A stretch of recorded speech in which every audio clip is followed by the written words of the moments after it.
Welcome, friends. This is Harshad Parekh inviting you to listen to some of my short writings on philosophy, religion, psychology, spirituality, education, Krishnamurti, and nature. I hope you have a good listening. This is audio tape number 89, article number 582. It is about Rishi Valley and David Young in 1963. David Young met Krishnamurti for the first time when he was 14 years old in 1921. He continued to meet Krishnamurti for the next 40 years and had many one-to-one dialogues with him. He learned a lot about his inner and outer worlds by meditating on Krishnamurti's teachings. Initially, he was dependent on Krishnamurti, but later on, he had no need for any teachings of spiritual psychological nature. He taught mathematics, English, and dance at Happy Valley School in Ojai for many years, and later on, he had opened his own school in Oregon. David visited Rishi Valley in 1963. He describes well the land, people, and nature at Rishi Valley. He writes, quote, "I have always felt that India is my spiritual home. At last, to be able to go there made me very happy. Betty and I went straight to Rishi Valley School where Krishnamurti was staying. I loved India. I particularly loved this school. I loved the people there. I loved the beautiful children. And I loved being there with Krishnamurti. But to be immersed in this ancient culture so full of religious aspirations and contrasts, to be aware of the immensity of India, her depth, beauty, and tragedy was for me overpowering at first. The Rishi Valley School lies above the sprawling mountains and mint green hills of southern India, sprinkled with oddly shaped rocks and rambling shrubbery. The valley cradles some pink-tiled roofs and white-plastered brick buildings which house an isolated community of teachers and pupils whose way of life is guided by the teachings of Krishnamurti.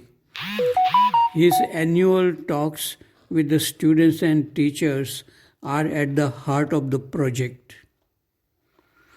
The aim of the school, according to its catalogue, is to awaken the intelligence of the child, to teach him how to think rather than what to think, to educate him not only for a career but also for life with all its complex problems, and to help him develop into an integrated human being. The campus, 165 miles inland from Madras, is lush with green lawns and trees and flowering tropical bushes. On one side, spacious fields invite the students to play cricket, soccer, hockey, basketball, volleyball, badminton, and tennis. On the other side, 150 acres of cultivated land produce paddy, fodder, grass, groundnuts, millets, vegetables, oranges, bananas, mangoes, and goas.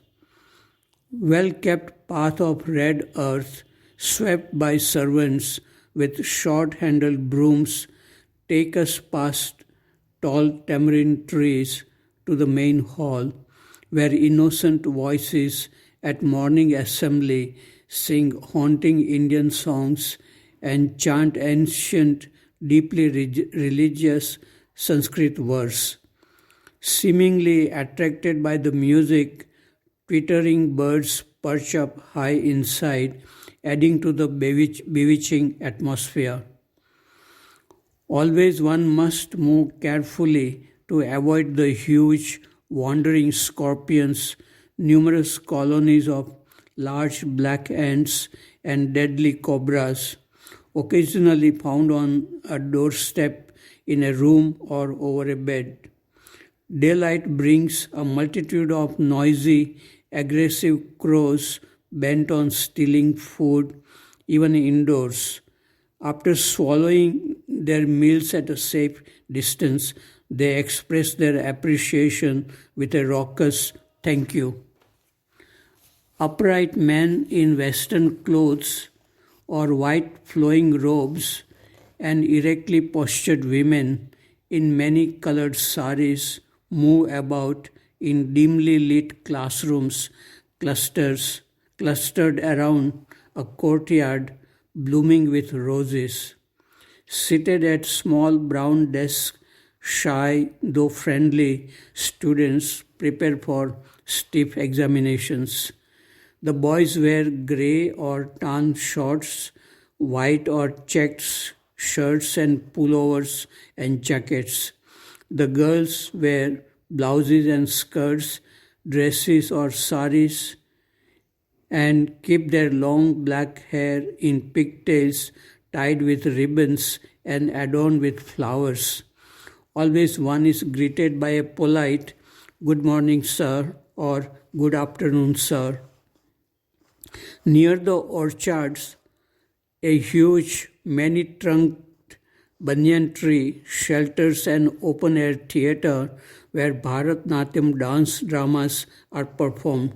Young girls who have trained for years in their art, bedecked with flowers and brilliant costumes of gold, emerald, persimmon, and black silk, dance to the rhythms of South Indian classical music. The strains of veena and tabla and sweet female voices blend with the jingle of tuned ankle bells as the dancers' bare feet smack the smooth concrete stage. I was mesmerized by the precise, graceful body movements full of ageless meaning and the form perfected by centuries of artists. Every day, as the sun sets, the whole school gathers on a plateau set aside for Astachal. All watch in silence the ever-changing colors in the sky and on Rishikunda mountain. At midday, the heat is enervating. In the evening, the mosquitoes are a torment, but at this blessed hour, there is peace, opportunity for meditation. The school does have some problems. The entire community seems too dependent upon the poorly paid servants who are not particularly interested in the school's fundamental intentions. These shoeless villagers do almost all the physical work: farming, gardening, cooking, laundry, sweeping, maintenance. But as far as I could see, they constitute an administrative headache. Another problem is the difficulty of finding the right teachers. Some are dedicated to the work, but others are not very interested in the teachings of Krishnamurti. But the problems seem minor in relation to the school's purpose and intent, which pulsates in the discussions conducted by Krishnamurti there. Article number 583, it is about the essence of human beings. We human beings live mostly in thinking and feeling, which create pleasure and pain. But these are only superficial layers around the being or soul. Both Buddha and Krishnamurti denied that there is such a thing as soul or Atma. They denied because such a concept can be a product of thinking which is limited and partial. Therefore, it is necessary to be free from thinking and feeling to sense something which exists but cannot be described. Krishnamurti called it the ground, Raman Maharshi called it the true self, most religious teachers call it God. People who remain only at the level of thinking and feeling say that all is matter and energy. Even great scientists do not understand the essence of matter and energy. It is not important to understand and explain the mystery of matter, energy, and consciousness, but to sense it and to enrich our life of daily activities with love and beauty. Article number 584. It is life is like a bicycle. Suppose you do not know cycling.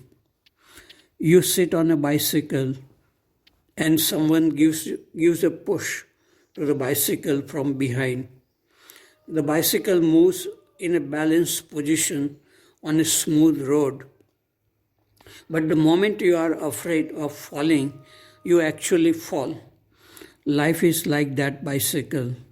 As long as you are not afraid, life moves smoothly in the right direction. But the moment you are afraid, you make simple things more complicated and life becomes messy and you suffer. Article number 585, it is about spontaneous creation.